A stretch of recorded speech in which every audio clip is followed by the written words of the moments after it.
Crash Course Live is presented by Smash It Demolition Derbies, who host Bash for Cash, Blizzard Bash, and Capital City Carnage. Online at SmashItDerby.com. And Stirring Dirt Racing, host of Maymania's team show at the Golden Spike Arena in Ogden, Utah. Online at StirringDirtRacing.com. Reckless Abandon Derby Apparel and Derby Inc. Magazine. This is the Crash Course Demolition Derby podcast, recorded live at the FingerLakes1.com studios in downtown Seneca Falls, New York. And now your host, Chris Marquardt. Good afternoon, good evening, and welcome to another edition of the Crash Course Demolition Derby podcast. Episode number 280 is on deck tonight. We got a busy show on deck, of course.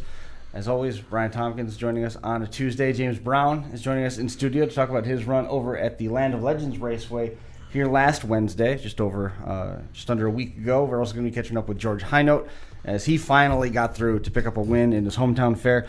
The top three was George Highnote, Toby Gerhart, and Jason Cardwell. Not too bad for a top three. It's at that was in Cayuga, Indiana. We'll be talking with him a little bit about that. But we are on the verge of our own hometown fairs, as it were. We've got Penn Yan next week down in Yates County. They've got Seneca County the week after that. Ontario County is the week after that. Whitney Point is in that stretch as well. So there's a lot going on here through the course of this month. James Brown, you're going to be busy. Brian, are you going to make it to Seneca County this year? No. I ran the one car I had. I took it to Mini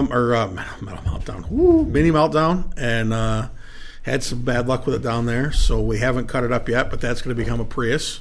The thing is for people who don't know, you could have said that you took it to Metal Mayhem and no one would know the difference. Yeah, true. And then I got a 74 Forder I'm going to build for, I'm planning on building for Brett's Relier's King's Old School show in September. I saw the picture that you posted of that. Where'd that one come from? Was that one you've been sitting on up in Canada for? No. I have a Suicide Lincoln that's in Canada. I haven't got home yet that I'm trying to do something with. No, this was actually, I'm going to butcher his name, Tim Hanazuski. Had advertised some cars for sale. And he's from out in Fredonia area, the Hanazuskis, right? Yes and no. The day we went up, the junkyard that it was at, one of their scrap yards, went up over the bridge onto, Grand Island, up by Niagara Falls. Sure. Up over that, over the other side, past Niagara Falls, and then we went into the country of New York State that I've never seen before. We saw the power plant. We took a tour. Is that the Niagara Frontier up there? Yeah, Niagara Frontier, I'm pretty sure. Pretty sure the Indians and the settlers had a fight there in 17-something. But no, so I bought this first 74 I bought. Jimmy Biggs was actually there after we loaded up. Talked to him for a few minutes. But apparently they have stashes of cars everywhere. So there was some. I'm not going to squeal on what I saw, but there's some nice iron up there. Hopefully he may want to sell some more someday. But so we're gonna give the 74 a whirl. My crew chief keeps saying, "Dad, we got to get working on it." I'm like, "What? It's September. We're good." But then I realized that once football starts in a month, it's 9:00 every night. So we're going Tuesdays from here on out, right? So what's the schedule look like so we can get a better perspective? I was actually thinking that I got to see what it's going to look like in August. I don't know practice wise what nights we're doing what. So we'll as it gets closer. At least for the month of July. July, yes, Tuesday nights and the chunk of August. Yes, Tuesday nights. Thank you, Chris, and anybody who watches for following us. Most importantly, Jim. Yeah, thank you, Jim. Appreciate it. He is the boss. Yeah, so football, derbies, that crazy time of year. Mm-hmm. Did you see Leon's got a birthday today? I did. Wish Leon a happy birthday. Dylan Lane had a birthday. Yep. Last week. Jody's birthday, I think, was last week as well. Yes, Jody. Yep, Jody's birthday was last week. I don't know if you saw the video or not, but Jeremy actually bought Kylie a P2 Cruiser for her first car. Right. After she'd been derbying him. Right. Yeah, he bought her first vehicle as a PT Cruiser, so I thought that was pretty cool. It wasn't the minivan she wanted, but no, it was a nice PT Cruiser. It was things are busy right now, man. They sure are. Getting ready for the rush. They most certainly are, and that brings us to James Brown, who has been able to capture some early magic coming up the win over there at Land of Legends Raceway last Wednesday. Congratulations on that. Tell me a little bit about that run, because that was a midweek show that came up a little bit out of nowhere. It was running in conjunction with a monster truck show opposite one of the Super Dirt Car Series races that was running at one of the dirt tracks. I blanked on it. Excellent. Nice job, Chris. It was a 358 show, I believe. It was a 358 opener at Can-Am. Yeah. So, I mean, tell me about it. It's a nice way to start the season, especially going into a couple of your hometown shows. Yeah, well, it's my first Derby ever that I've had the day off of the Derby. Happened to be on Wednesday, my only day off ever, every week for 10 years. That's my only day off. So it was a little different, a little anxiety, but a friend of mine had a car left from Mini Meltdown and wanted me to junk it for him. And I says, well, I can build a fresh one. He's like, nah, let's just smash mine up. So I was like, all right. Brought it to the house and threw a little love at it and said, I'll take care of it for you. So.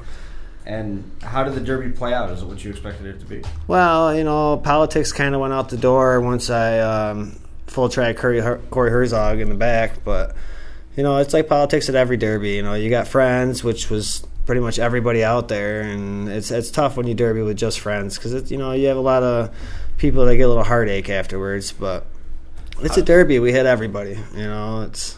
How was the attendance? I mean, the last compact Derby they had there was 30 cars. But it was on Saturday. Very, very low attendance. Yeah. Wednesday night had 7 show up, so 6 ran.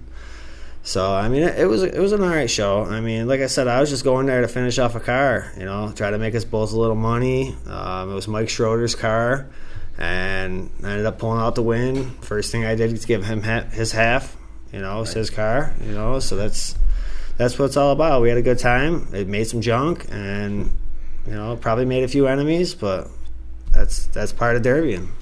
So you said that having that day off made it more stressful. Yes. I mean, why is that? Well, you're at work all day long. You give 6-8 hours of staying busy and, just thinking about getting out. I have a great crew behind me that gets things set up and that, gets things set up for me, brought there, whatever it is, depending on my schedule. And, this time my manager got to sit back with his feet up and relax for once, which was a lot different, But, I mean, without my crew, I wouldn't be able to run as many shows as I run. I wouldn't be able to do what I do every year.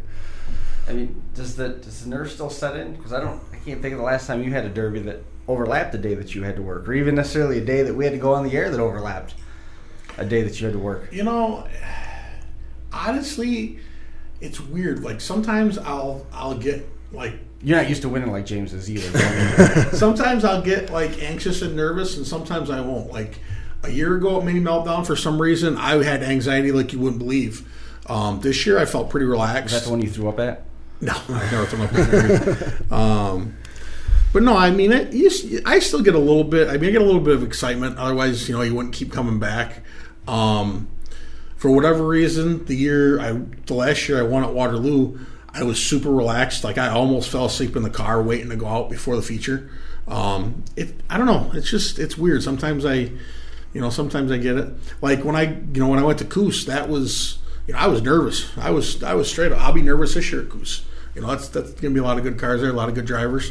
But like I've said before, I've been beat by no name. So if I go get beat by guys like Rick Clark or Furr or somebody who's something like that, then it's no big deal. So, but yeah, I still get a little bit of nerves. I mean, usually I try to get the work day off just because. I just like to just because the car's not done. Because the car's not done. But it depends. I have had to work. There's been days where I've had to work and get off and then go right in. But generally, I try to get it off. So I mean, we're into the stretch run now, and you said you're getting some cars ready for Yates County next week. Yep. You're gonna do Canandaigua as well. Yep. So we'll be at Canandaigua, trying to get 3 ready for Penn Yan. Who now is Total Destruction still doing both of those two? Still doing both, yeah. I wasn't sure. I knew there was. I was pretty sure with Penn Yan, but I'd heard that Canandaigua it was up in the air. I believe I'd talked with one of the Ellisons, and they said that they had tried to get Canandaigua, but it ended up working out And then I heard the fair board or somebody on the fair board was going to run it, and I didn't hear, for sure what was going on. But Yeah, as far as I know, Total Destruction has both. that's cool. Yeah, we definitely. It's hard to believe. It seems like it's hard to believe it's July already. I mean, Derby season is definitely upon us locally. Yeah, definitely. We've been working since February, March, working hard on cars, trying to get them done. Ran 4 already this year. We got another 4 or 5 to go. So Yeah, you guys were at Mini Meltdown, right? yeah, me and Mike both ran Mini Meltdown. First time there. Definitely was an experience. We both brought Luminas, and it's definitely not a rules set up for Luminas. It's a Camry Honda show. But we had fun either way. Made some junk. Definitely came home junked. So That was a hard hitting show. there's some hard cars. I mean, it was like, you're getting hit with a sledgehammer when you're hitting them cars. I mean, it's no joke. I mean, it was a fun show, though. It was an experience. So you're going to shift over to Hondas for next year? Nah, I'm a W body guy. Lumina Nation all day. I mean, I might consider a Camry if I go back to one of them shows, but I don't know nothing about them, really. I'm a Lumina guy. They're easy to build, 25 minutes to pull a motor. It might take us a little longer, and you got to do a little more to them, but that's what I like to do. But you can still build them in 6 hours, right? If you have to. Well, for I the stock mean- shows. Isn't that what Sherman was telling us that one time? Yeah, I mean, I could go. We could build a car easy. I mean, the longest part is stripping the car, and we strip them down to a shell and go from there. But it's we've come a long way. Who would have thought 10 years ago we'd be pulling compact motors out of compacts and switching them around? I mean, that's unheard of. And That was crazy. so I mean, that's what we do every build. We swap motors out and upgrade everything we can within the rule set and. Try to play by the rules. We don't play the gray area too hard, but if you're not cutting, you're not trying. So Sure. we did not have to cut enough at Mini Meltdown, so we definitely didn't try hard enough. But, there's always next year or for the future. You never know. Right. We always got that as an option. Why do you volunteer to pack your schedule so tight? I mean, we talked last week with Lee and Marty Seeger and how there's no amount of money, there's no amount of standalone shows that you can put together that's going to get somebody to skip their hometown fair. And it unfortunately, with the way that your schedule falls, your hometown fairs are about 10 days apart in terms of how they fall. So do you get to a point where you're trying to pick and choose with the way that the builds have evolved and stuff? Do you volunteer for that grind where you know that you're going to blow through 4 cars in a matter of 10 days? I mean, why do that? I'm perfectly fine with that. I mean, I don't mind. I'll smash them up every single week. My biggest thing with Seneca County is the no bumper rule. I mean, I'm not going to waste a $500 car with no bumper on the front of it. I want to put a bumper on it. I don't need to have all this extra stuff in there, but I mean, I already hit with the motor with a bumper on the front. I mean, if I run a stock bumper, I'm really going to be hitting with a motor. First 3 shows I ran, I dropped motors out of the car and broke the blocks on them and smashed all the pulleys off the side. And I mean, I'm not afraid to run them. Just get another car, another motor, whatever. I mean, it's not a big deal, but I got to have a bumper on the front. They didn't want to work with us with the bumper rule. They wanted to keep things and try something a little different, and I don't know. I'm not a supporter of that. I don't think the payout's enough for the amount of 40, 50 compacts that show up, and they're paying $300. Like, to me, that's not worth it. So I mean, Yeah, I mean it's definitely tough. I know last year at the drivers' meeting, you guys had a pretty good talk, and they ended up boosting the pace. I don't know what it's going to be this year. I haven't really heard much about anything from Waterloo. I've heard crazy rumors from Waterloo, but same here. It's amazing how for me how I end up in so many of these rumors, but. About how you're inspecting? Yeah, the inspecting and running with this guy, and this guy's mad at me and I'm mad at him. And Well, I think it's weird that you're going to run the Derby and inspect. I think that's questionable. Yeah, that's going to be awesome, but I think you should. There's a lot of politics going on right now at Waterloo, and you don't really know what rumors to believe. And I wish they would have done a little different, but I mean, I don't blame them. They're getting 50 cars. I mean, Go with the simple solution. Don't believe any of them. Well, we know that for years. and, that's the frustrating thing is it seems like year after year it's the same voices carrying the same rumors, but you'd think everybody would just would just be like, oh yeah, the same guy said the same thing last year and move on. But unfortunately, it doesn't happen. I mean, I honestly, I have no complaints. The last couple of years I've ran, I've had a lot of fun. There's been no real drama in the pits afterwards.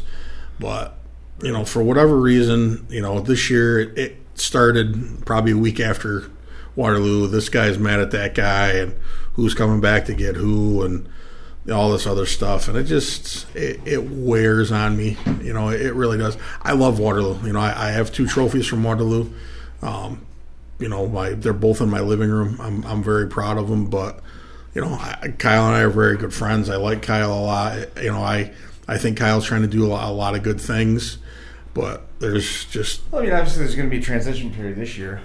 Yeah. No questions asked. There's new people that are in charge of the tech, and then with the fair board itself, with the passing of Ralph Allburn Sr. There's going to be a vacuum there as well. Even before that, didn't they get a new head fair board guy or something this year? I have no idea. We spoke to him last year about some real changes and what we'd like to see. And as far as the Derby goes, that's Kyle's the fair board is hands off. Really, Kyle runs the Derby. Ralph was there with Kyle.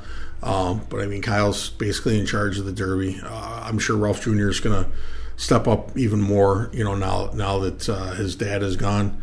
But Chris did mention, Ralph being gone, and it was weird, man. That hit me like a hammer. I wish I could have been on last week to speak, but I'd take a little time now. But I closed the show with the anticipation of you returning this week and doing what. Yeah, leading into it was strange. I actually met Ralph through the races. Ralph was involved with Bill Trout, worked on Bill Trout's modifieds. John Byrash, he eventually ran Byrasch's parts bus, and of course he's been a head official at Waterloo the whole time, from the time I've watched to running to been there forever. It's entirely likely that he was the head official the year that the Buckland family won. Oh, yeah, I would guess. I would definitely guess that. But I literally, and, Ralph and I definitely had, a difference in opinion or two over the years. But wherever Ralph was after the Derby, I always tried to find him. And I was, I would always shake his hand and say, hey, good job. I'll be back next year, or, hope to see you back next year. Always one of the first people you see when you pull in, Ralph Sr. It really, it kind of choked me up. I'm not going to lie. I was very, like I said, I've known him for easy 40 years, Like I said, he was a ball buster like no other. We would bust on each other, and, the biggest thing was, for whatever reason, it bothered Ralph to think that I didn't pay to get in Waterloo Derby. So, of course, me being me, I would just egg that on every year. And for the record, I pay every year to go to the Waterloo Derby. Always support the hometown. But I wouldn't tell Ralph that. And I would just egg him on, and Kyle would egg him on. I think even Junior egged him on some. And Ralph would just be beside himself. We like I said, we would bust balls. And, the last few years, Ralph had kind of slowed down and was taking a step back, and Junior had really taken over the flag and stuff. But Ralph was a staple, and Ralph was proud of that Derby. He was proud of his part in it. He was proud of the fair. He always spoke at the drivers' meeting. It really was. He really that Derby and that fair really meant a lot to Ralph. There's definitely people that may have been on Ralph's bad side, or Ralph had gotten on their bad side, but he was always about trying to do things better. And, he definitely wanted to to make Waterloo a good place. And it's going to be weird, man. Like I said, I won't be pulling in there this year, and I actually I don't even think I'll be watching. I think I'm going to be taking Zach to a football camp that weekend in Connecticut. But when and if I do come back, it's going to be weird. Yeah, pulling in there and not seeing him. Mm-hmm. For the longest time, the suspenders and the bright shirt. Yep. Yeah, definitely. Red shirt and the white pants, right? Yeah. White pants at a demolition derby on a muddy track, 6 inches deep. But no, there's been some guys through there that and we can go back even farther. A couple other guys, and you may or may I'm going to guess you remember Rebel Key. Yep, Rebel Key. Bob Rogers. What's that? Bob Rogers. Bob Rogers. How about Carl Porman pulling the water truck out in water before? Sure. Oh yeah. And then even farther back, there was a gentleman. His name was Howard Bertzel. He used to pull cars off with an old John Deere tractor. Oh really? Yep. And they've all passed. I've seen a lot of good guys over the years there that have went on to the big derby in the sky, but. Like I said, I've heard that before. I don't think. They say heaven is like it's obviously the place to be. So in my heaven, we're going to derby. There's going to be an endless supply of whatever it is I want to wreck. Or you just go out and wreck them. So that's what part of my heaven looks. The other part's going to be deer season and football season, just all the time. My heaven's going to include no computer screens or keyboards. How about derby promoters? Is there going to be any derby promoters in your heaven? I don't know. I'm trying to think. But no, I've rambled on. I'm going to miss Ralph. I really am. I'm going to miss Ralph a lot. Someday I'm going to have to go up and find his gravestone in Romulus and see him again. I wasn't able to make it to his services. I did get to talk to his son, expressed my condolences to him. Definitely not going to be the same, but sure, it's going to go on because that's what you want. As thus it should, right? Absolutely. Yep. In the wake of all that, so we'll shift gears. Then obviously you're not going to Waterloo, but Canandaigua was a tough one, tough one to crack during the county fair season. Getting a win at the Land of Legends Raceway certainly has got to be meaningful. Where does that fall in terms of the landscape and the win barometer for you? Well, it was definitely a good show. I had a blast at it. It's still going to truck along, still going to get Penyan ready, still going to get Canandaigua ready. Always got to bring a derby car down for cruising night every year. Right. I'll have my Canandaigua car out in front of the restaurant Friday night, having all the old guys asking what I'm doing with that car, and you're going to smash that? Well, of course I'm going to smash it, and I'm going to send it to China, and it's going to become a Prius. That's what I do. I'm helping all these code enforcement guys out, getting these junk cars off their properties and moving them onto the junkyard. Yeah, absolutely. You won Yates County before a couple years ago and came in to Waterloo as a champion, ran 5th at that. Have you won Ontario County yet? Yes, I won Ontario. I won Paradise Team Show. I took double Mad Dog at Bath last year. I took double Mad Dog at Canandaigua last year. Double Mad Dog would be both in nights? heat and feature. Cool. Yep, for both shows. And actually, I took Mad Dog at this past show at Land of Legends as well, and won the show. Nice. So, you do it. You might as well do it right. Yeah, I've been learning each year. I hit a little harder, and I got people telling me like, I can never bend a car. I says, I'll drive it for you. I'll bend it for you in every way possible. We've talked about this before, and you just said that you hit a little harder each year, and I still think that I disagree with that. And we've gone round and round about this. I don't think you hit harder. I think you've hit smarter. Well, that too. But I have no problem. It came down to me and Corey Herzog, and I'm just telling him, dude, just back up. Let's just put a show on for the crowd. Right. Let's just, and he was thinking of having me, I was telling him to use the back, and I'm like, his car was way harder in the front than mine was. We knew that. I started hitting me, and it was like, I'm starting to steam. I'm like, I can't keep going nose to nose with him. I got to do something different. And, I played it smart, and every year you do get smarter. But, when you're first starting out, you're nervous. Sure. It's you don't know what it's going to take. You drive your normal car, and you bump into a little bump stop, and you're like, whoa, or you bump into something, and you don't realize, well, okay, that was at 3 miles an hour. Now we're hitting people at 30, and it's like, there's no better feeling than hitting somebody and just backing away from them, and there's just nothing left of them. Right. It's so much fun. That's why I like the Luminas, because they're definitely a tough competition. That was cool.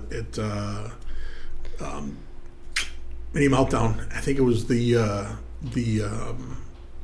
Two-Man Extreme.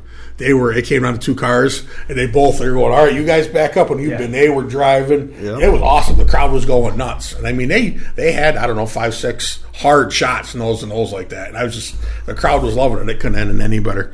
When you're in the money, I mean, you're in the money. You know what I'm saying? Like, yeah. if I lose to somebody and take second place because we were putting on a show for the crowd, I'm fine with that.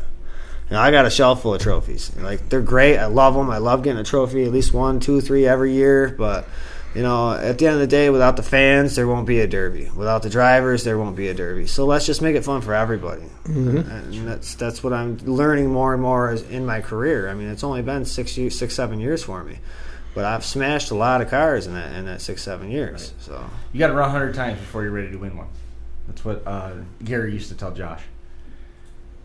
100 times before you're ready to win one. Who told him that? Gary Brown said you got to run 100 times before you know enough to put together a win. Wow. Basically. I'd have to do some math, but you weren't at 100. You weren't anywhere close to that. It was like 98. I sat down and tried to figure out before how many I ran. And how many organized car accidents your melon's been through? Yes. And there's been a few. I'm over 50 myself. I mean, past few years, about 10 a year. I mean, see, that's the thing is I don't know that there's more, but we know about more now, and we're traveling more. I mean, back in the day, if I was lucky, I'd hit 3 county fairs, and then maybe a standalone after a modified feature Canandaigua or Weed in terms Sport. Of driving or just seeing? No, driving. Right.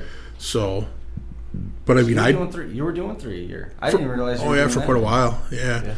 I used to do 3 a year. Once I started, I got into it bad, and I would run usually 3 a year, all 3 county shows. Cuga County when it was at Weed Sport, right. And then then ours, and then Canandaigua, and it was. And I did that for a few years, probably 5, 6 years. I did that, and then Dave Harrington, who ran Waterloo and won it a bunch, he was the only one that could compete with local guys that could compete with the Benjamins year in and year out. Always built great Chevy wagons, very smart driver. But he told me, he goes, instead of spending all this money on 5, 6 junk cars, he goes, why not just spend the same amount of money on one good car for your hometown? And I was like, that kind of makes sense. So then I started backing down the numbers and started increasing the quality of the car. And now I'm spending way too much money on cars and running not quite once a year. Yeah, running not quite once a year. This will be twice. So this will be the third year in a row. No. Third year. I think it might be 3 years in a row. I've ran 2 shows in a season or a year. Huh. If you think about it for me. Yeah. Could be 3 years. I mean, when you're talking doing 3 county fairs, are you talking both nights at Seneca County plus the one-off, or are you talking about doing in terms of attending, used to be at Bath and Whitney Point. We used to see each other there at those shows. Trumansburg as well. Yep. I mean, a lot of times. I ran Trumansburg a few times too. The first time I finished, I had a good finish at Waterloo. After that, I had a 70 New Yorker Saturday night at Waterloo, and I finished third to Gary Brown. It was Gary Brown, Ronnie McMillan, in a Vista Cruiser wagon. Okay. That he didn't hit anybody with. But I like Ronnie, and he finished second. So, and I had a 70 New Yorker, and I junked that thing. I drove like a madman. It was a good time. But I also I'd bought a 71 Chrysler Newport, which it looked just like the New Yorker. And we put a gas tank back up in it. I brought it to Waterloo on a Wednesday night, and the float kept sticking in the carburetor. So we changed the carburetor, put a tank back up in it, put a battery inside the passenger seat, went to Trumansburg. Because you weren't allowed to have the battery outside, right? Right, it had to be under the hood. That was one of our. I said, Dad, this is the problem. He said, okay, I'll figure it out, and he did. So we did that, and I wasn't expecting to do anything with that car. So I won my heat like Tuesday night, and the feature was Saturday night, and I had a Plymouth Salon, which is like a Roscoe car. The Salon, yeah. Salon.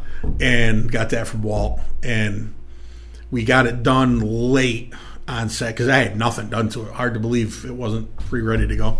basically nothing done to it. And we got it ready and tow barred it from my parents' house to Trumansburg. Wow. Tow barred it. Brave. And we were passing cars. Like, my mom was following. Dad was towing me. I was in the car.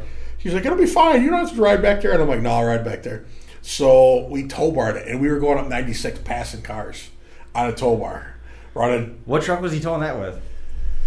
I Was believe, it the Dodge pickup? Yeah, it was a Dodge pickup. I think it was the gray one that I ended up with. Yes, it Yeah. was. It was the gray Dodge pickup that I ended up with.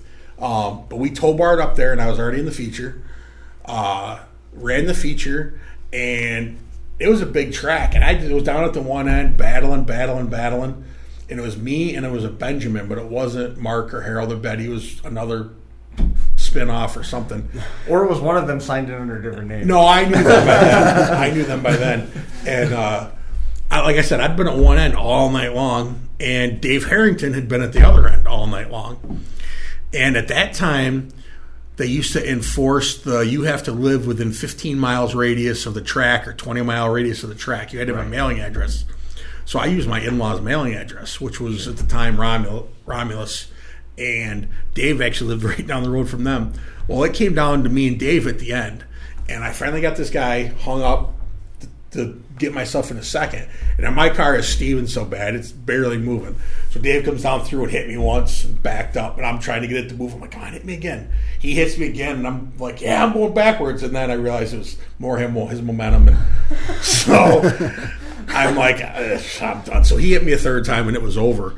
Well, old man Jay comes out and starts yelling about, I'd never let, if I was running this show, I'd throw you both out and da-da-da-da-da-da. I don't know. He was not happy that we were both from the same town and had finished.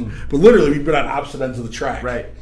So we get all done. I get paid. I get my trophy. Get the car dragged out back. Hook back up with a tow bar and towed it back home. Much slower, but we towed the post-derby car home from Trumansburg. But yeah, that might have been one of the last years where I did all the county fairs. Was that the yellow New Yorker or Newport? No, tawny blue. one? I bought that down to Barrett Marine. If you pulled in Barrett Marine, it was sitting right in the tall weeds as you pulled in. But and then I got the 70 New Yorker out of. I had chased it. Of all places, I found it going to the cemetery where my grandparents were buried. And then the kid moved from Willard to Ovid, and I lost it. And then I happened to drive through Ovid and found it. You got put in a different institution? No. And he was restoring that. I mean, body was all sanded down, primered. It was beautiful. There wasn't a piece of rust on it. Rebuilt the motor. Everything was all painted pretty. So how'd you get it? What story did you tell? You're going to be a restorer too? I don't remember. The only thing I had to do to that car was it was missing one inner fender well.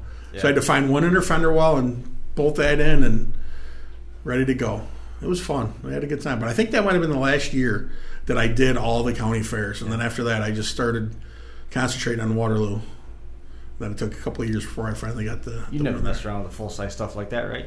No, I mean, me and Mike have an 02 Vic. We were hoping to get into the two-man extreme. Didn't have any luck in the full-size or the compacts. Yeah. But, it was nice. I mean, I don't really have a desire to run them. I don't have the setup for them. I have thousands invested into what I'm doing now, and I'm just not set up to run full-size. I don't have the motors, and I don't have the know-how. What about, the build evolution, where things are at right now from when you started? I mean, we've talked at length before privately about where things are at and the pros and the cons of it. Where do you think of things now with what you see at least the county fair level here coming up in the next couple of weeks? Well, it's like even my first car. I mean, it was a strip and go. I got junked quick. I mean, it was a nightmare. But I mean, the evolution is just crazy. Just in the past 5 years alone. I mean, 10 is just. It's crazy, but the past 5, it's pulling motors and switching parts out and mixed breeding cars, and it's incredible what they're doing. And you look at Ohio builds and even further out west, and we're so far behind what they're doing. And not that we can even do it, but I mean, you can still do stuff here that they're doing that the people here have no idea about. They don't even know what they're looking at. Sure. Sure. quick programming note while we're on the compact topic. Logan McNitt picked up the 4 and 6 cylinder win at Brewerton Speedway over the weekend. Sean Amon picked up a win in the small truck minivan derby. I wonder how Chuck did. He went up there. Did he? Yeah, he's got a gaggle of cars again this year. I think he's got 2 full-size cars for Waterloo, like a 78 Caddy and a 70-something LT or Thunderbird, one of the long nose and the 2-foot trunk.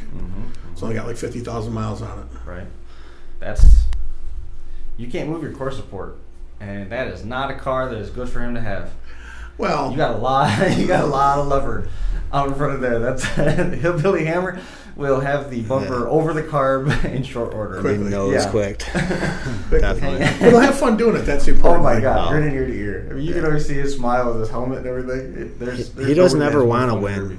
He doesn't want to win. He just wants to go out and make junk. You know, I mean, look at his name, Hillbilly Hammer. He just wants to hammer down. The last several cars I've seen him run, he could have left the taillights in, and it wouldn't have cracked the lenses. You know, the noses are. He ran the first like really good car that he spent a chunk of money on. Was like a 70s Ford LT. I think it was an LTD or maybe the Mercury version of the LTD. Same thing. He had that thing. The nose was stood up like this, and you could have sold everything out of the rear end of it. I mean, you could have sold trunk lid, bumper, everything. It was beautiful. I'm like, Chuck, you can back up. Yeah, it's more fun hitting them. I want to see them when I'm hitting them. I'm like, It hurts a lot worse hitting in reverse. So. Oh yeah, that's why I did the same thing at Fulton this past year. I got called out, was told to show up, showed up with a car. Nobody showed up that called me out. I just went out and started junking everybody. I didn't even get a scratch on the back end. I drove forward all night long, full tracking everybody, just making junk. I didn't do very well, but I didn't care. Sometimes you got to do that. I didn't care. I brought a rusty turd up there and just sent it. That's what my plan was. It was a real stock, weld a bumper on the front, put a spreader bar in it, and send it. It's funny, Dan O'Connell always says that if he ever wins the lottery, he's going to pay somebody to build a mod car and put Chuck in it. That would be awesome. Can you imagine Chuck in a well-built mod car? He could drive as hard as those guys in Blizzard Bash. He'd kill himself. He would drive that hard. He would hurt himself. He would drive that hard. Because he wouldn't know enough to lift. No, he wouldn't. He wouldn't care to lift. He would just, yeah. People just don't understand. He would Snake River Canyon that thing into the 10th row. Oh, yeah. Chuck and I grew up together, and Chuck's always been a little crazy. And he really got into a sport. One of my favorite pictures of Chuck was during deer season. It was a selfie of him with a dead deer. He was just being buck thinking about stuff. He's laying on the ground. Yeah, next to him, yeah. He asked me if we were going up to Brewerton with him, and I really wish we would have went because, we could have definitely done pretty well up there, I'm sure, because, they had a low car count just like Canandaigua did this past weekend. This past week. The next 2 weeks are tough for all forms of motorsport. So we were at finally got racing at Utica Rome. We're shifting. Haven't you got two in? I still got to get. They've had 2 races in. This was the first race I got to work. Was the Cole Cup. It was a 50-lap 360 sprint car race. They took a break at lap 25, and they wanted me to go down track side and do all the driver interviews while they're doing the 10-minute repairs down there. And I got to pull out the adrenaline dump reference when they asked me to do some analysis. Like, these drivers just went through 25 laps. You got to see how they recover because now they're going to be down. They got to come back and get the adrenaline back up, just like we talk about during the red flags and stuff at Blizzard Bash. Mm-hmm. Yeah, absolutely. Worked a little bit derby in the oval track thing. Absolutely. I don't think anybody cared. But no, they thought less of you for mentioning it. Well, I didn't mention the derby part. I just mentioned the adrenaline dump part. Without any further delay, we'll get into this part. We talked about all of the Blizzard Bash action that is coming up in November. It's never too early to be talking about Smash It Demolition Derby's Blizzard Bash activities. Online for additional details, blizzardbash.com. Blizzard Bash 2019 at the Kansas Expo Center in Topeka, Kansas, November the 6th. They're going to be the heat draws. The pit party is going to be from 7 to 10 o'clock. The opening round of qualifying for the national and qualifying teams will be the 7th of November on the 8th. National qualifying second round, the 9th. The compacts and limited weld teams will have their opening heats, and then all the Team B features trucks, the limited weld and the the limited weld one and done will be on the books for the 9th, and then Championship Sunday comes around with all of the Team A mains. Always a good time out there, and that is not the one that we needed, is it? Nope, we're just going to keep it at that right there. We'll go with Bash or Cash was the 2-slide ad. Blizzard Bash right now is just one. So far. Online, blizzardbash.com. I talked with Tim earlier this week. They're amping up their plans and getting some marketing campaign stuff together to start letting people know how much time they got before Blizzard Bash gets here, because they're in the midst of their season. I see they're all over. They're doing derbies. A few of them. Somewhere in the vicinity of 50. Yeah, I think they had 52 this year, right? That is insane. Wow, that's crazy. We'll follow up with them here in a little bit. We got to get their schedule cards and stuff put together too. It's usually about now we start talking about what they've got up and coming, because it's 7-8 derbies a week, you know. Yeah, That's ridiculous. Yeah, there's numerous weekends where they have 3 derbies in a weekend, and they send crews to all of them, split them. Tim will take one, Fatty will take one, or Tim will take one, Russ will take one, and Fatty will take one. And they do it every year, multiple times at a time. So we've been talking a lot about hometown fairs and all the activity that we see tied to those. George Hinote of GH Graphics finally came home with a win at his hometown fair. This is the Vermilion County Fair in Cayuga, Indiana, and it was a long time coming to get it there. George, man, tell me a little bit about that. Well, I started running when I was 15 years old. I started out running just at Cayuga. I was running 6 shows a year down there when I was in high school. And I took about a 5-year break while I was in college and a little bit afterwards. And I just started getting back into cars last year, and finally got my hometown fair win after 15 years, basically. What's this mean to you to come away with a win? I mean, you certainly had some competition out there. Toby Gerhardt, Jason Cardwell running in the top 3. The car certainly looked like it was used up after you're all done. Yeah, I build with Toby Gerhardt. Him and his brother, both of them are really good friends of mine. And Toby builds some really hard stuff, and thankfully, he puts a good piece together for me most of the time. And this car, I started running it last year, had some hiccups along the ways, and ended up with a 6th place in it in Terre Haute, Indiana last year in October, and pulled everything out of it to put it in a 3-man team show car that I ran in May at Cayuga, and finished 3rd there, and then pulled everything back out of that car, put it back in this one.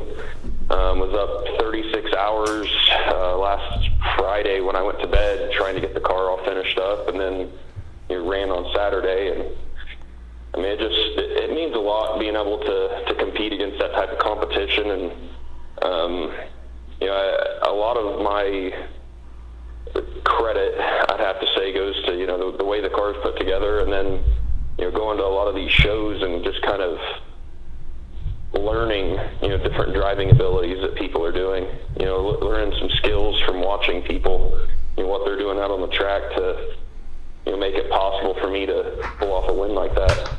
Didn't one of the Gerhardts finish real well at Bash for Cash a couple years ago, or even come up with a win in that? They actually haven't been over there yet. There's some other Gerhardts that run, but the 2 that I build with, they actually have never been over to Bash for Cash before. What's the build rules like for that part of Indiana? It's more of a limited weld type show. You can run lower cradle and a front plate, no distributor protector. You can run a steel bell housing but no trans brace. You can run slider shafts and 8 lug rear ends. Change all your body mounts. Put the cage to the frame in a couple spots. I mean, it lets you do enough to make some really hard cars, but still have stuff bend. I normally get about 2 runs out of a Crown Vic.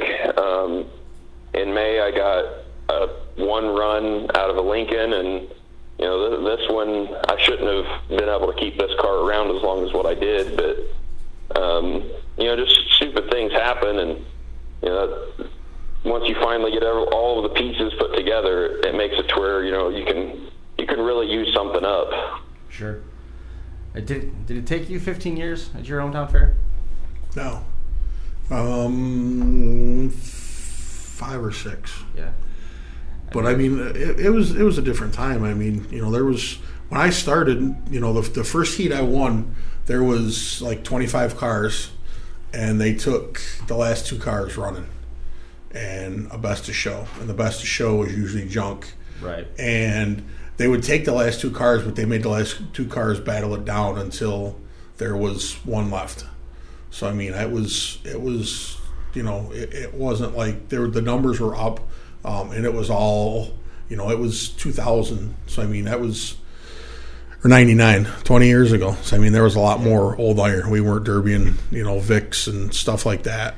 It just comes back to what we were talking about with Lee and Marty last week about how there's nothing that's going to keep you from missing your hometown fair. The number of times that George has run that and kept knocking on the door and beating his way through with. He's got a great reputation in Demolition Derby otherwise, all the stuff with the graphics and the apparel, and on top of that, all the work that he does with DerbyTees.tv. This is kind of Derby owed him one. It's fine. Yeah. And I mean, we've all been there. I mean, we've all had bad luck. I won my hometown 2 years ago. Last year, I built a super clean 75 2-door Cadillac. Felt really good going down there, and blew a brand new tranny the first night and broke my drive shaft the second night. I think I made 3 hits last year at my hometown fair. Yeah, so, they were all on Toby. Yeah, they're all on Toby Wise. They were too. For some reason, you hate it. But we've all been there. I mean, I had a really clean 70 Imperial, and got hung up in the heat or carb trouble, and went out in the Consi, won my Consi, and on the last hit when I put the guy out, the purchase, I had the rear end that was supposed to be, and it wasn't. But the guy put in, the purchase had rotted and let it twist and broke the drive shaft. Oh. I mean, it's just, we've all been through the no luck, and sometimes a track just owes you, and when you finally get it, it's it feels pretty good. And it hasn't set in yet. No better feeling than finally winning at your hometown fair. Yeah. How much bad luck did you have up to that point? Let me rephrase that. Not so much bad luck. How close were you to winning at your hometown fair before getting the win? I back in, I think it was 2007. I was a senior in high school. Put a car together out at my cousin's shop. Got some stuff done on it, and I was running stock 302 Ford engine, and wasn't cutting the firewall out or anything like that. County Fair show had, say there were 63 cars there. Made it out of my heat, which was, the heat was probably just as many cars as what there were, in my class this past weekend. Right. But I made it out of the heat there, got out into the feature, got down to 6th, and blew the drive shaft apart. And that's the closest that I've been to, to getting in the money, pretty much anywhere except for the team show that I ran earlier this year. And it just, last year I was trying to get all the kinks worked out on stuff. It was my first car, my first full-size car that I'd ran in almost 8 years. We got everything put together, forgot to finish welding the C channel that we had my steering column bolted to into the car. Showed up at the Edgar County Fair in Paris, Illinois. Made a couple hits and yanked the steering column off the dash bar, and was having issues with mass airflow sensor falling off, and got that stuff taken care of. Loaned my car to Toby's brother so he could run a show that I wasn't going to be able to attend to, and he ended up winning in it. And then 2 weeks later, took it to another fair. We loaded it up on the trailer. Got there, I pulled it off, trailer went through inspection, and then when I went to go back to the trailer, I'd lost all forward gears. So it was it's just one thing after another, trying to get all of the kinks worked out. October, 2 minutes into the I guess it was a one and done, but 2 minutes into that feature, I threw the belt off the engine and ended up melting my LS down. I got it so hot it melted the coolant temp sensor out of the side of the head, and it started melting the intake and sucking the plastic intake down into the engine. I mean, it was smoking hot. But the best thing about that, these LSs is they're kind of a dime a dozen. It's $200, and you replace the engine, move all of your all your electronics and everything over to a new engine, and you're good to go again. You're not having to take it and get everything machined and ending up with another $5,000 into an engine that you might melt down again. That's crazy. That's a pretty serious heat. Yeah. Those motors. Well, I mean, you're with the LSs. I mean, you're turning a lot of RPMs, and RPMs equals heat and stuff like that. So I mean, it's that's what those motors are known for. I mean, they're really a screamer, and it's the same. You have the same issue with Mopars. You run the Magnums, and that's what usually you get those hot, and you start cracking heads. So Yeah. I mean, it's there's advantages to the newer stuff, and there's disadvantages. I mean, you can the old Chrysler small blocks. I don't think you could crack a head with a hammer. I mean, you run them as long as you wanted without water, and it wouldn't do anything. But they weren't able to turn the RPMs. So yeah, I've never been a huge Mopar small block fan. I'm a huge Mopar fan in general. Yep. But never been a small block guy. My dad, when he always ran big block, 400s or 383s, and they just scream. But keeping a transmission behind one was always the issue. Yepper. Now you've got guys like Shannon Barrows that was there at Bash for Cash with a turbo 400 behind a big block Mopar, and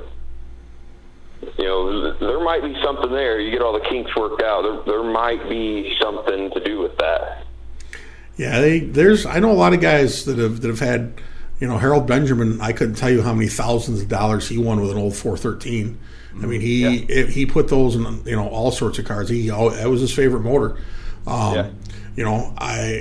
We've had some great running 400s. I the 440 that I ran in that New Yorker. That car was a screamer.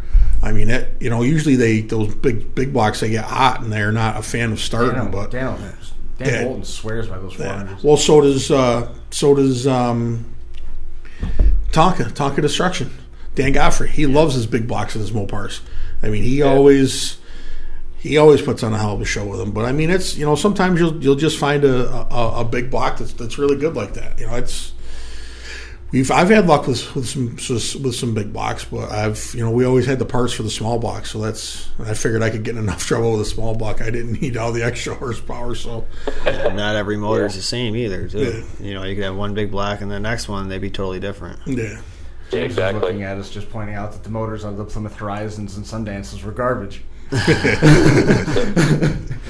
Well, my old man swore by a specific way of timing them, and he would always set up a 2-battery system, and he'd set up to run on 12 volts, and then, once it was, according to him, once it was hot enough that it wouldn't turn over with 12 volts, he would just change a couple battery cables around and turn it to a 24-volt system. He said you would never have an issue trying to start one at that point.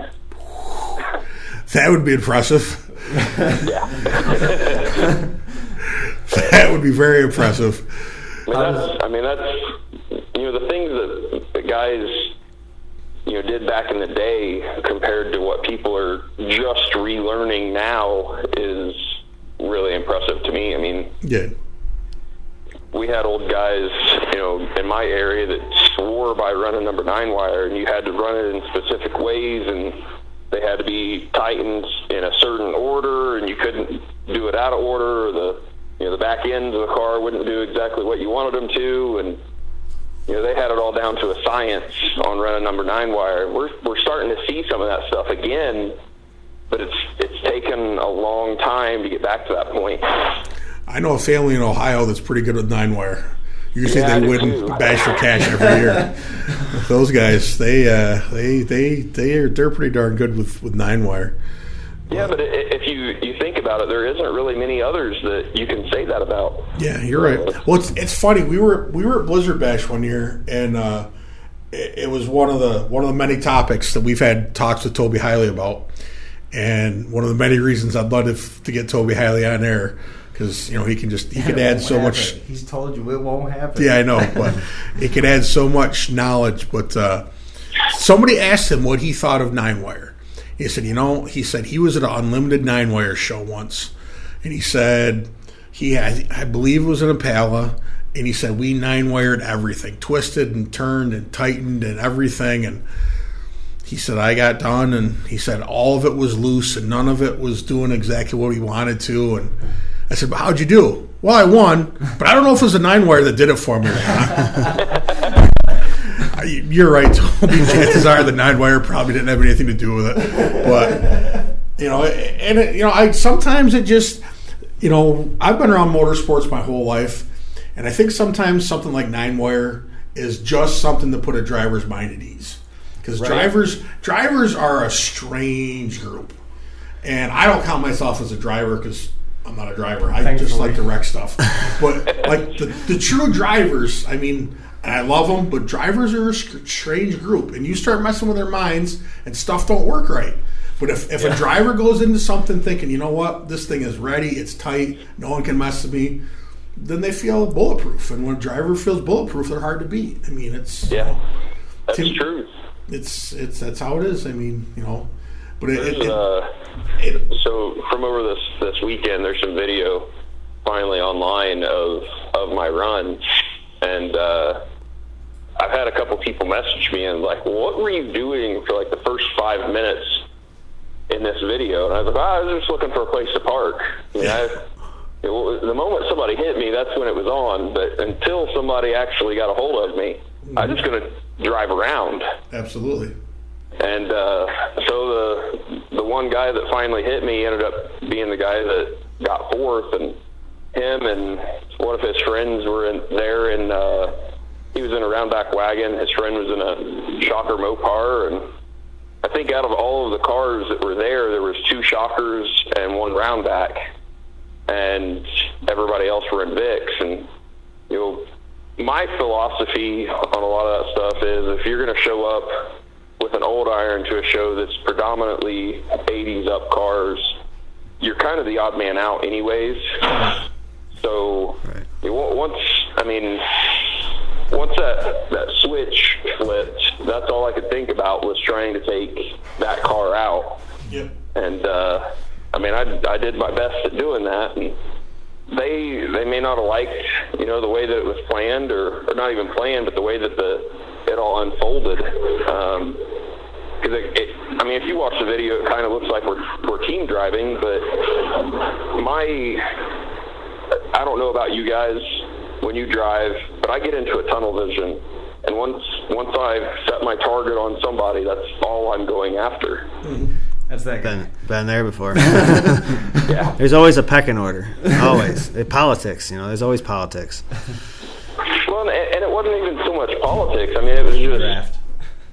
Once my mind is made up on that's the car that I'm going to beat, that's the car I'm going to beat. And it doesn't matter if I have to junk myself trying to beat them. I mean, that's what I'm trying to do. At that point, I could have cared less if I was winning or not.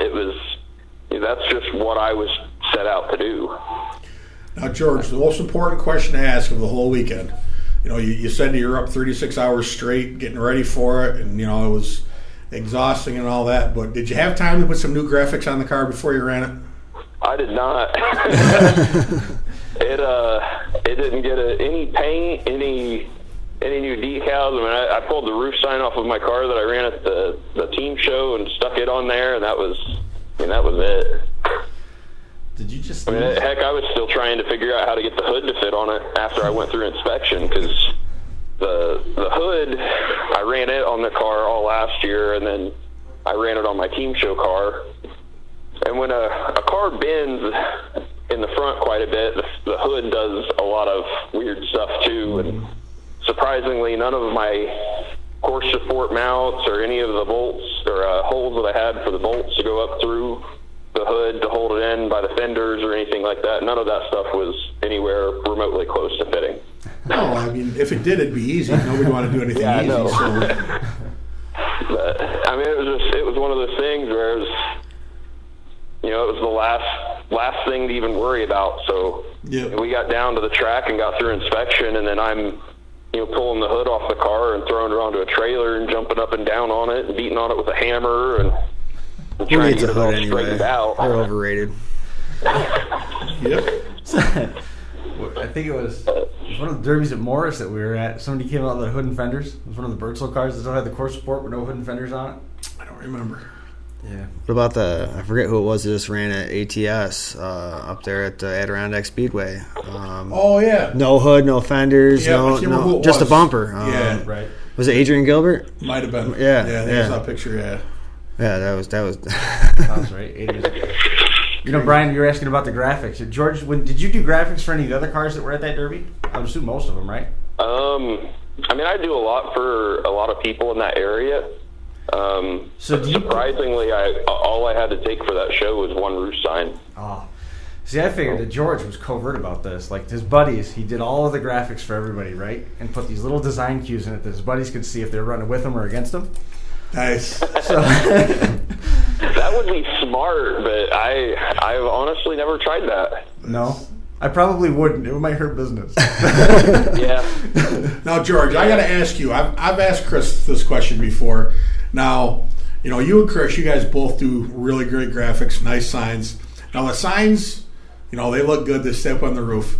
But when you put, however much time into designing a nice door piece for somebody and 2 seconds in, it's just shredded. Are you like what a, I mean, obviously not because you keep doing it, but I mean, are you ever like, damn, I wish that wouldn't get destroyed? Like something you've liked so much that you're like, damn, I don't want to see that get tore up? Well, it's like, so a few years back, I did a complete wrap on the raffle car for, I think it was the Wicked Team Show down in Sturgis, Kentucky. And that was probably the only one that it was just one of those. It was so nice and everything looked great on it that you just didn't want to see somebody destroy it. Mm-hmm.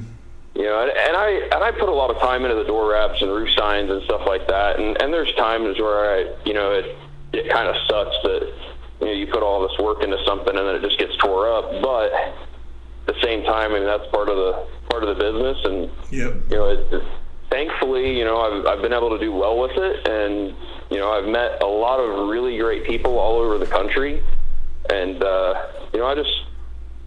it's something to keep me around the sport. If I wasn't able to do that type of stuff, I don't know that I would continue to travel all over the country to do this stuff. Yep. Well, I've told James a bunch of different times that by running those door wraps, it's going to make your car like 10% harder. Yeah, and just like painting it. Yeah, painting it makes it 10% harder too. When you see the graphics shredded off, it means that it did its job. It was protecting the door. So it's it was funny. We right after Mini Meltdown, there was a picture of both my kids painting, putting a new coat of flat black on my car when I took the first year. I'm like, flat black, that adds an extra 10 points of toughness to any car. That's all I run, flat black. But we tried something different this year. Zach wanted to do gloss black, and you wanted to do purple splatters. We used Hemi or Mopar purple splatters, and it looked great. But the splatters never dried. That's handy. Yeah, turned to smears. It was still been really cool to go down the road following you. Drip, drip, drip. It did blow off. I mean, it wasn't that bad, but it was. Menard had to get a new shirt because of me. Gully had his hands purple because of me. The stickers, we had to find places where there wasn't quite so much of it to go on, but another paint color that doesn't dry. George can back you up on this. The Rust-Oleum silver metallic. Yeah, for lack of better terms, ghetto chrome. Yeah, ghetto chrome. It never dries. Just you can't put a lot on. Yeah, it's not so much that it never dries. It just even when you can get it dry and you try to, just work with it, put a decal on it or something like that. It's like nothing ever wants to stick to it. It's got something in the finish. It just oils off and it does not stick. Nothing sticks to it. That's because we painted, and I had gotten the graphics from you, and Zach's like, "What are we going to do? This is still wet." And I'm like, "Well, usually if you pull a car in a garage, even at night, like the dust settles from working in there, and then you can't put stickers on it. It's dusty." We've ran into that at Blizzard Bash, and So I'm like, well, Dan's coming to get it. It's going to sit outside, so I had a little bit of dew on it, but then we ran it down the thruway at 80. So by the time we got there, it was pretty much dry except for the the purple, but it's all good. Let's get out that spray glue. That's what I use if they don't stick. I just get the spray glue out and spray it on and just stick them on there. I've done that plenty of times. The real trick to a lot of that is getting everything clean. Yeah. Like you were talking dust and stuff, that's a real big enemy. Oh, yeah. Anything really, even paint. If you're trying to paint something and there's a lot of dust on it, you're going to have issues. Mm-hmm. Yeah. So whenever I go to a show and I'm going to be lettering a bunch of cars like Blizzard Bash, I bring like 3 or 4 big bottles of rubbing alcohol with me, and I'll wipe the sides of the car down and then lay the stickers up there, and don't normally have any issues with it then. Now, of course, Blizzard Bash, the other thing that you're fighting with is the weather. One year it'll be 70 degrees, the next year it might be negative 20. Yep. Right. When it's cold, it definitely doesn't stick. Yep. Vinyl doesn't like to be cold. Mm-mm. Nope. But, hang on. Great. What are you doing, Chris? We filled the hard drive again. So we can't save the recording, but hopefully there's enough room. I got a couple plans on how we're going to be able to save this MP3 if it doesn't work. We'll get there. But we do have another show coming in anyway, so we gotta wrap things up anyhow. But George, man, again, look forward to catching up with you again. You got any more shows planned? I think I'm done for the year. Yeah. I wanted to run a couple more. I told my wife once this car was junk, I'd call it quits for the year and just kind of spend some time with her and the kids and take it a little bit easy. And so I'm gonna help out at a couple shows that I'd planned on attending anyways, whether I had a car at them or not. And from there, just kind of see how it goes. I'll be at Blizzard Bash, the end of the year. I'll be at the Wicked Team Show. I think there's a couple more that we've got planned, but Warzone, right? Winter Warzone. Kind of hanging out and taking it easy. Awesome. Well, man, congratulations on finally breaking through with that win. It's kind of the theme of what this month is going to be, a lot of hometown conversation for the folks out in Middle America and for us here in New York and the Finger Lakes. So congratulations again, and look forward to catching up with you here again. If not before, we'll at least see you at Blizzard Bash. For sure. Thank you. You bet, man. We'll talk to you soon. Yeah, bye. Well, that is going to do it for this edition of Crash Course. A couple thoughts from George Highnote there. We got another episode coming in. Following us up, so we got to wrap things up. James, man, appreciate you coming in. Well, thank you very much. Best of luck this week and next. Well, and next. 2 weeks, yeah. If anybody's wondering, they check me out on Facebook on Barn Boy Inc. I post all my in-car cams as well as stand videos. You can check me out on Facebook. I also have a YouTube channel. Same thing, Barn Boy Inc. Can they get apparel through there too? Not at the moment, but we do open the shop once or twice a year for apparel. Cool. They got some awesome hookups on apparel. Yeah, we do a lot. Do hats, do sweatshirts, shirts, socks. Teresa's doing all that, right? Teresa's doing everything. That's coming off from Texas, but Finish Line Products or something like that, I think is what it's called. They do great work. You get what you pay for. Absolutely. Absolutely. So from here on out, for the rest of the month, we're looking at Tuesdays, barring anything unforeseen. So we'll catch up with everybody then. That is going to do it for us here at the North Park Building at Academy Square. We appreciate everybody tuning in and hanging out with us. That's going to do it. 280's in the books. We'll see everybody again next week.